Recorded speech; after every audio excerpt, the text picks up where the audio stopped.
WCBI News at 6 starts now.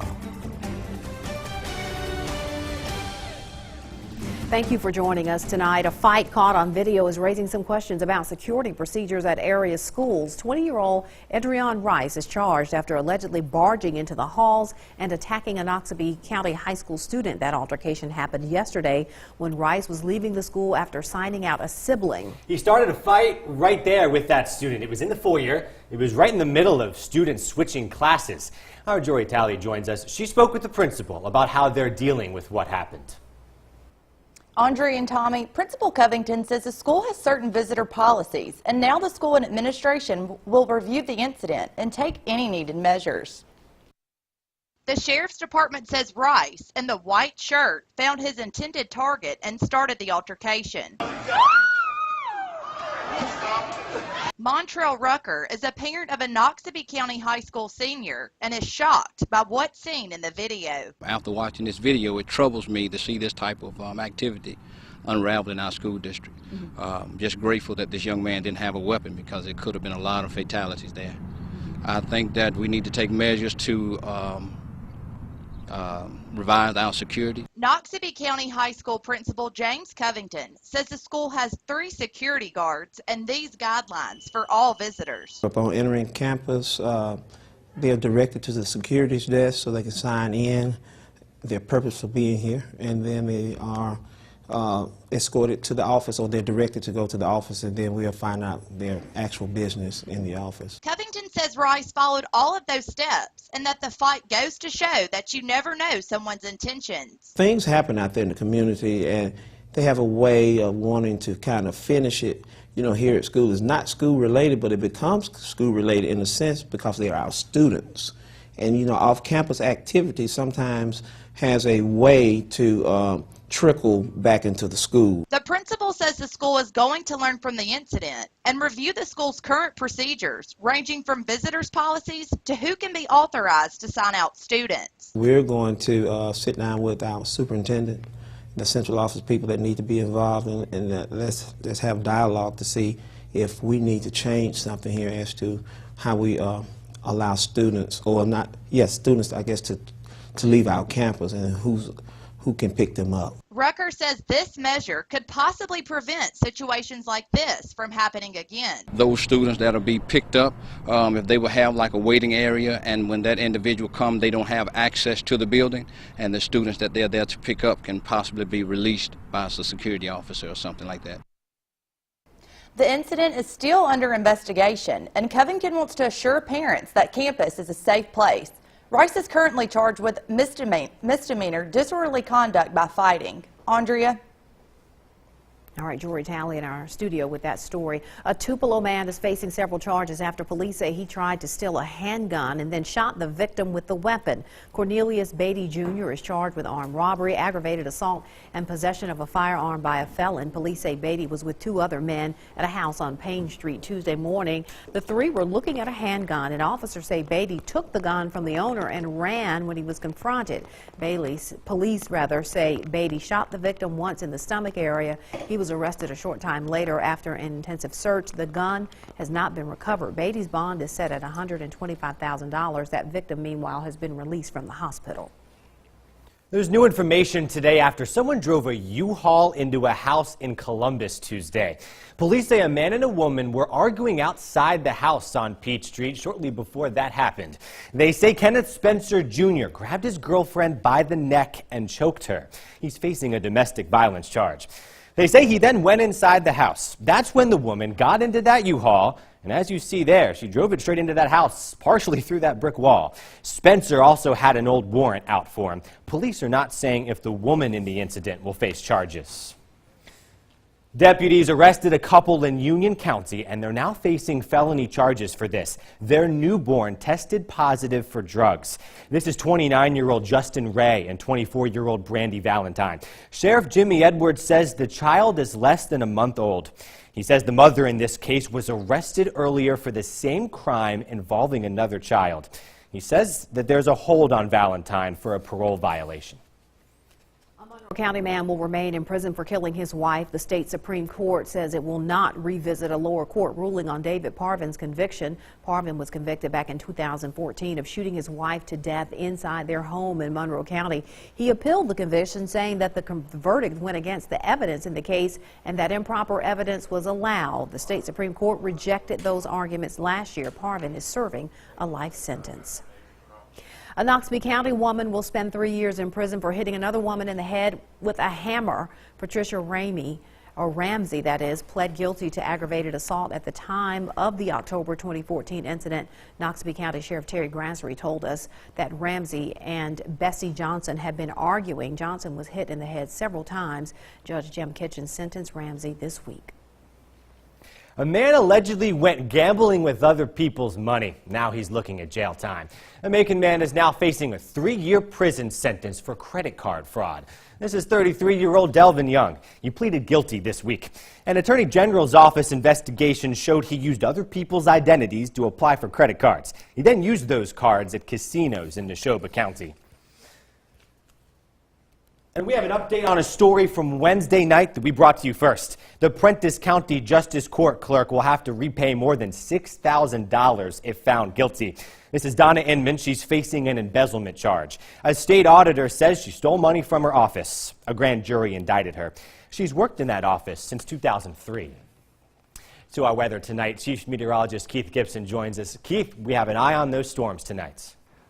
We are watching some storms. A likely hail-producing storm now moving across the state line into Marion County, Alabama. Look at where we've had some hail sensed by Doppler radar as we've gone throughout the last hour here in Itawamba County. You can see the swath right there just south of Tremont. If you have any reports, tag us in those reports on Twitter. Also send us some info there on our social media channels there on Facebook. Some additional showers and storms back to our southwest here in western parts of our viewing area. Bigger storms back to the northwest will blow in here after midnight. We'll have the latest rundown on all of this in just a few minutes. Keith, thank you. To news in Jackson, that could mean a step toward improved roads in Mississippi. The House passed a bill today. It would put at least an estimated $150 million towards road and bridge repairs. It would start this summer. There would be a $50 million amount in bonds. More money from the tax that Mississippi is already getting out of out-of-state purchases, and more money from financial mandates if state revenue increases. We have more details on our website. You can read all about that plan at WCBI.com. The Columbus Lowndes Library is hoping a flood of mail will change the minds of lawmakers. The library is asking people to come by and fill out a postcard that says how you feel about your library. Library Love Letters is the name of this effort. Organizers say this is a way for people to tell lawmakers about the importance and value the library brings to the community. Lawmakers are currently trying to finalize the state budget, which includes funding for libraries. For the second time this week, lawmakers have discussed domestic violence in Jackson. There's another step today toward clarifying domestic abuse as grounds for divorce. The Senate amended a bill to take out the word habitual from the current law. So that would mean that any mistreatment could be grounds for divorce. Now, the other chamber, the House, put some clearer wording into a bill Monday on the same topic. Both bills say that victims can now testify. Lawmakers and advocates for victims of domestic abuse have said that these plans will help victims in Mississippi. To the state of Alabama now, where lawmakers have reached a compromise on a planned prison expansion. Governor Robert Bentley had proposed an $800 million bond issue to build 4 new regional prisons.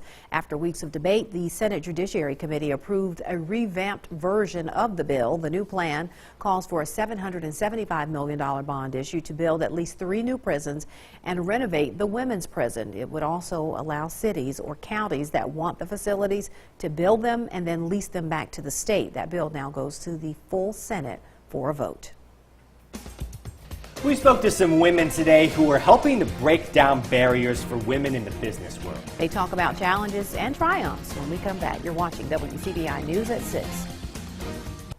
Welcome back, everyone. March is Women's History Month. Tonight, we share some stories of women who successfully challenged the stereotypes of women in business. Our Victoria Bailey spoke today with women in our area about the challenge they faced in their careers. Tommy, Andrea, many women all around the world are still fighting against the perception that they're not as good at their job as men. I talked with some women today who've had to overcome obstacles to get where they are professionally. I can remember my mother, who is almost 97 years old, asking me, why do you want to go to college? You're just going to be a secretary anyway. But Barbara Coates decided to write a very different story for her life today. She is a financial representative for Modern Woodmen, and she says it took a lot of hard work and sacrifice. I've always had aspirations of doing more and being more. I made sure to get my education. It wasn't an easy thing to do. I did it while I was married and had children. I started college single, and I graduated 4 years later married with 1.5 children. And then went back for a master's degree. So it's a lot of hard work to get to where I am, but I was determined to do something with my life. Good morning, Modern Woodmen. This is Barbara. Now Professor Chanley Rainey just joined the Mississippi University for Women faculty, and she says a huge challenge women in the workforce face is perception. Being ambitious and decisive when you take action, those kinds of values, whether it's a perception problem or it's that women are socialized to do that in a different way, it is something that women need to definitely understand how to negotiate. Coates and Rainey both agree that while they have achieved success in their fields, they want to reach to younger women coming behind them. I think it's important for women to mentor other women and to be conscious of being role models, and I know that's an extra burden to bear, but it's one that's really important for them because you don't know if that time you took off because your kid was sick, if anybody was taking notes, if they recognize that that's a double standard. So it's important for women to talk to each other about those concerns, to model ways of handling it and of speaking up. Now, women continue to fight for equal pay in many parts of the country. A new severe thunderstorm warning for Webster County until 7 o'clock. That storm right there north of Eupora could be producing some large hail. You can see it right there, maybe some golf ball size hail with that storm cell. It is moving to the east. A complete rundown on that, plus a look at some storms overnight after the break.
Your first alert weather forecast with Chief Meteorologist Keith Gibson. Well, great to see you on this Thursday evening. A live look with our Alpha Insurance camera in downtown Columbus. Look at this thing right there. That is a severe thunderstorm way out there in Webster County. There's a lightning strike right there. You can see it from downtown Columbus. So that storm is now a new severe thunderstorm warning. You can see it right here until 7 o'clock for Webster County right there, just to the north of Eupora. The storm is moving to the east, and you can see that there's a pretty good chance for some large hail in this. Maybe not the size of 2 inches there, but definitely the size of a quarter or a little bit larger. And that storm cell is all wrapped up moving to the east. Let's just show you how quickly this thing has evolved over the last hour. And that storm cell right there is moving more or less due east at this point in time. So that is storm number 1. Storm number 2 is actually now exiting our viewing area. There's Hamilton, Alabama, but Marion County right here also under the gun for some large hail, perhaps some gusty wind. That storm cell developed near Pontotoc, moved through the Tupelo area, and really intensified as it got into Itawamba County, now on the way out, but still locally strong over there. And then back to the northwest, you can see this big line of storms in southern Missouri right now. And this whole thing is going to be rolling off to the southeast as we go throughout the evening hours. So yes, we have a few isolated storms right now. That complex right there will be blasting through here later on tonight after midnight. So here's our Futurecast forecast model picking up on that line of storms zipping on through here. And it looks like large hail and damaging wind gusts would be the primary threats if we do see severe weather this evening or during the overnight hours. So those are the primary concerns at this point. It should be over by the morning commute. and that's the way it's shaping up. Now, for our Friday after tonight, we're actually looking pretty good. Temperatures will be in the 60s here right now. We're looking at a lot of 70s and 60s. We actually had mid to upper 70s today, so it will be a little bit cooler behind the system moving on through tonight. We're looking at some low to mid 60s in northeast Mississippi, mid to upper 60s along and south of Highway 82, and also in the west Alabama, a lot of mid to upper 60s as well. But a pretty nice day, but the winds will be from the north at about 10 to 20 miles per hour behind the front moving on through. Now, high pressure winds out for Friday afternoon and Friday night, and then another wave of low pressure comes back in for our Saturday, and by the afternoon and evening, more wet weather around here. There could actually be some snow flying back to the north in West Tennessee on the colder side of the system. I think that's going to stay just to our north Saturday night and Sunday morning. We'll, of course, keep you updated on that. But in the near term, we're watching the storms tonight. Pretty nice tomorrow. 50s for the weekend, and a lot of 50s next week. Andrea, winter's hanging around. All right, the Bulldogs trying to stay alive with another win in the SEC tournament. They had to get by Bama first. Highlights next in sports. WCDI Sports with Tom Ebel is brought to you by your local Ford dealers. Go further. WCDI coverage of the SEC tournament is brought to you by OCH Regional Medical Center, Advanced Medicine, Compassionate Care, and Ameriprise Financial Advisor Stephen Black in Columbus. Take charge of your dream for a confident retirement with Ameriprise Financial Services. Survive and advance. The Bulldogs are past round one with its win against LSU Wednesday, looking to keep its season alive, going up against a tough Alabama team. Ben Howland and the guys trying to rally. They haven't beaten Alabama all season long. It'll be a 2-point game here. IJ Ready with the push pass through two defenders. Datcher with the two-hand slammer. Makes it a 1-point game, and that's about as close as State got for the rest of the evening. Here is Riley Norris, left wide open. He drains the triple. Alabama, they're up 11, but Mississippi State fighting here in the first half. Tyson Carter was a man possessed on Wednesday, looking to be the spark. Hits the triple there, makes it a 7-point game, but every single shot or close basket State made, Alabama had to answer. Avery Johnson Jr. with the triple right before halftime. Gives Alabama the 10-point lead again, but here's State, another one of those spark plugs. Xavier Stapleton with the and-one finish. That makes it a 10-point game, but after that bucket, Alabama goes on a 15-0 run and absolutely rolls over Mississippi State in the second half. State's season comes to a close with a 20-point loss to Alabama. Here's reaction after the game. We're going to be a much improved team because of number one, the nucleus that returns. It's gone through a season like this where they've really been right there in so many of the SEC games and faltered here down the stretch where we had a chance to win. So it's getting over that hump. And then also just what we're adding in terms of our biggest need is front line bolster, and I think we're doing that. Well, the program in great hand. You know, I think this year I've done a pretty good job of trying to lead and, you know, set the foundation. You know, my first 3 years I had a losing season. This year I finished even. And next year, like I said before, I expect a 20-win season, and I expect to see him in the NCAA tournament. Time to take home some hardware. There isn't a more important time to go 1-0 than Thursday through Friday for the Mississippi Basketball State Championships. The title on the line in boys and girls hoops will start with 1A girls. Pine Grove looking to bring home the gold ball, taking on Lake County. Lady Panthers trail 6-0. Here they go. Taylor Fletcher. She misses it inside, but Lauren Elliott, she's there for the rebound and the putback. Fighting, clawing their way back here in the first half. Later on in the first, Fletcher, she's going to finish this drive for two. Second quarter we go. This was a back and forth first half between these two teams. It's Haley Vick. She played great game in this one. Distributor there finds Elliott for the score. And fourth quarter we go. It's winning time. Pine Grove up 13. Vick with the ball. She drives and scores, extends the lead to 15.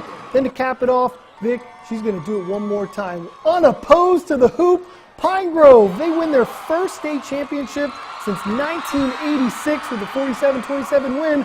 Here's the reaction after the game. I can't even explain it. I'm just speechless right now.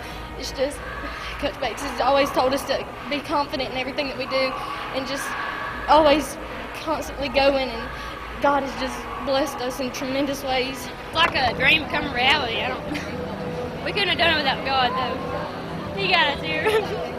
It's a big thing for these young kids, and these girls have never played here.